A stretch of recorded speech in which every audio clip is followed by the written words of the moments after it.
Hello दोस्तों, नमस्कार। आप लोग कैसे हैं? आप लोग को हम एक ऐसा वीडियो दिखा रहे हैं। ये सब वीडियो सब बाबा लोग नहीं किसी को बताएंगे, लेकिन ये जो बाबा हैं बच्चे को ऐसा जवाब दिए हैं। आप लोग सुनिए, आइए दिखाते हैं।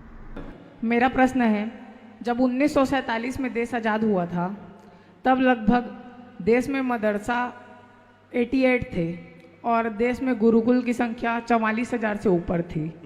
और अभी कुछ समय पहले इसको दोबारा रिफ्रेश किया गया तो गुरुकुल लगभग 100 से नीचे आ गए हैं और वहीं पे मदरसा 42,000 से ऊपर आ गए हैं। चर्चा का बिल्कुल भी ये विषय नहीं है कि मदरसा क्यों बढ़ रहे हैं। बहुत अच्छी बात है, उनको उनके धर्म के प्रति प्रेम है, बढ़ने चाहिए। लेकिन हमारे गुरुकुल इतने कम क्यों हो रहे हैं? क्या हम हिंदू अपनी संस्कृति को फैशन के साथ ले रहे हैं? और एक सुझाव और है, हर शहर में हर गांव में एक मंदिर में कम से कम 2 घंटे की धर्म की कक्षा लगनी चाहिए क्या? बैठिए, बजा दो।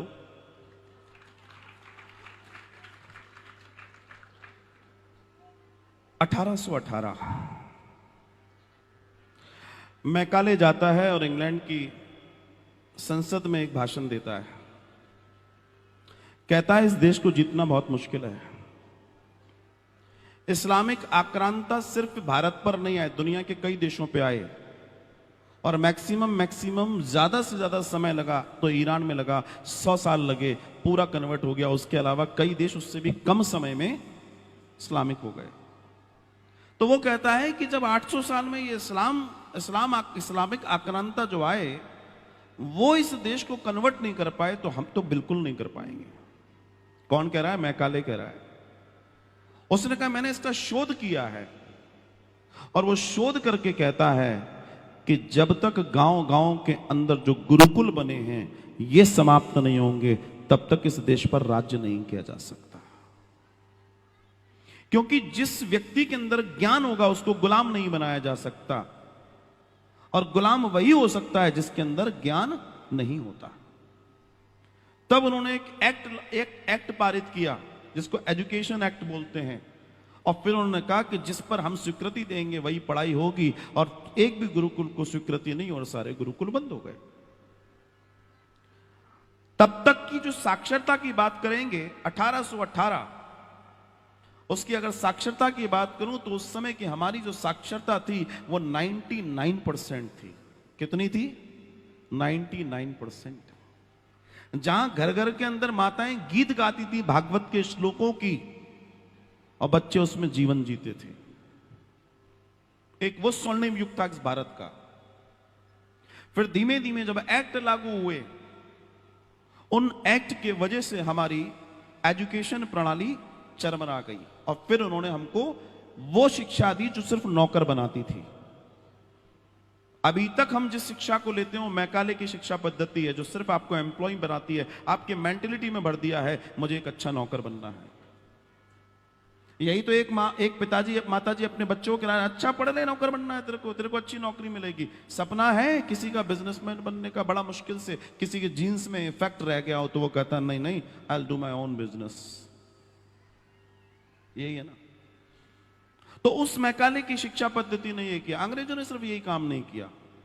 हमारे यहां जो डॉक्टरी थी वो इतनी विशाल थी कि दुनिया में कहीं नहीं थी। दुनिया की जो सर्जरी की उत्पत्ति हुई है भारत से हुई है।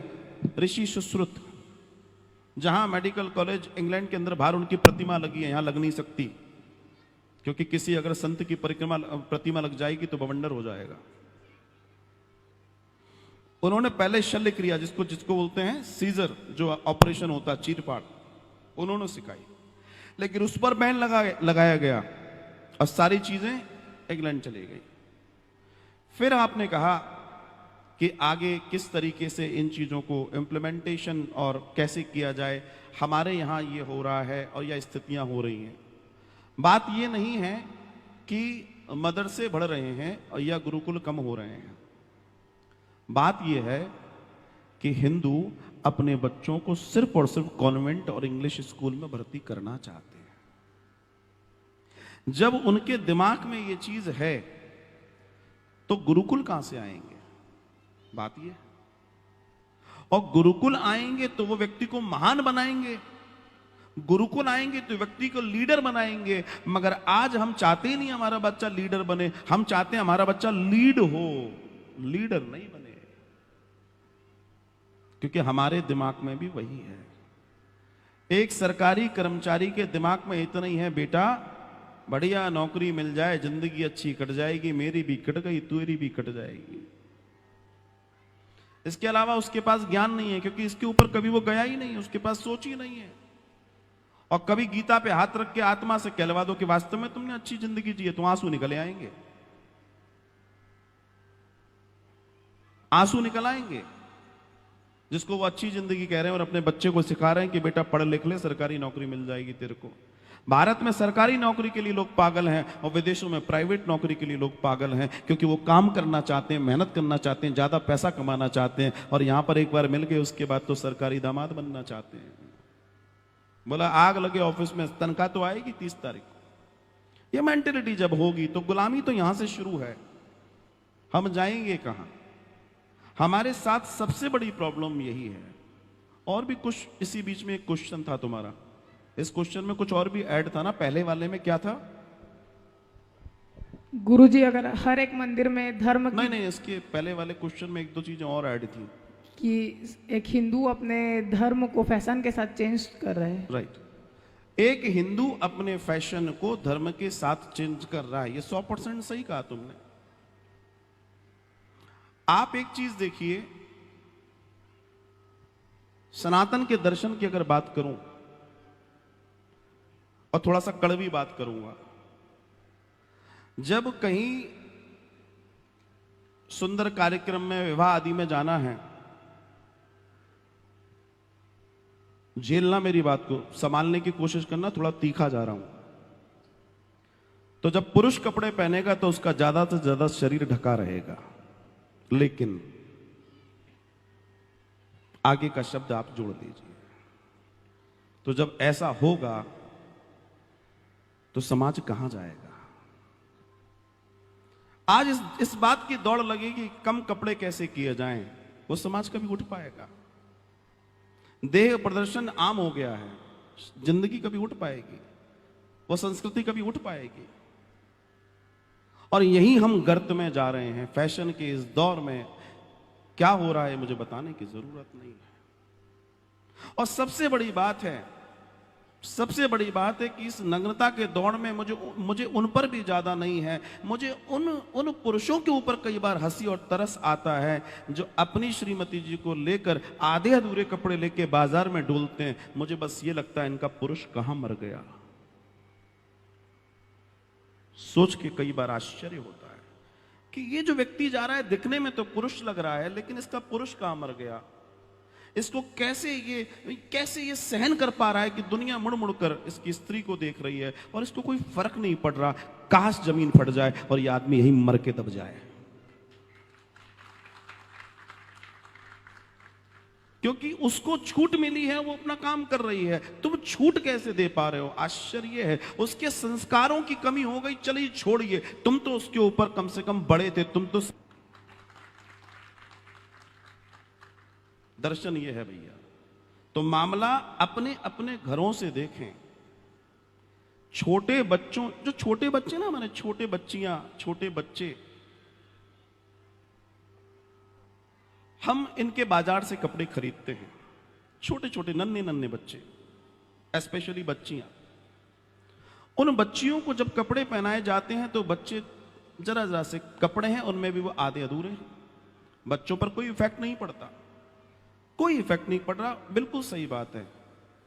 लेकिन वही बच्चे उन कपड़ों को पहनते पहनते जब 10 साल के होंगे, 12 साल के होंगे, तो वह हैबिचुअल हो चुके होंगे और उन्हें फर्क नहीं पड़ेगा। उनको वास्तव में उनके मन में कोई वो नहीं है।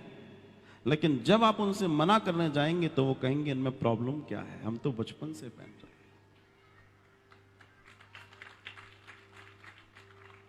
काश इस बात पर जोर दिया जाए साहब। और इसी के वजह से आज समाज में विकृति आ रही है। और आप जब वो अपनी आयु में आते हैं तो आपकी औकात नहीं है कि आप उनको रोक पाओ उस तरह के कपड़े पहनने से। तो हमें जो वर्क करना है वो ग्राउंड वर्क करना है, नीचे से वर्क करना है, ऊपर से नहीं करना है। ऊपर तो कुछ ना कर पाओगे। हमें इस चीज का विचार नीचे करना है और हम यही फेल हैं। हम ग्राउंड, मैंने बार बार एक ही बात कहता हूं, बुनियाद में काम कीजिए। ऊपर से स्प्रे करके पेड़ कभी फलेगा नहीं। बुनियाद में काम कीजिए, जड़ों में पानी डालिए, अपने आप पेड़ सुंदर बन जाएगा। हमारी जड़ें कमजोर हो गई हैं, इसलिए आज परेशान हैं हम संस्कार विहीन हो गए। वास्तव में आधुनिकता की दौड़ में अपनी संस्कृति संस्कार सबको हमने पीछे छोड़ दिया और आज उसकी वजह से हम उसका भुगतान हम सब भुगत रहे हैं, कोई और नहीं भुगत रहा।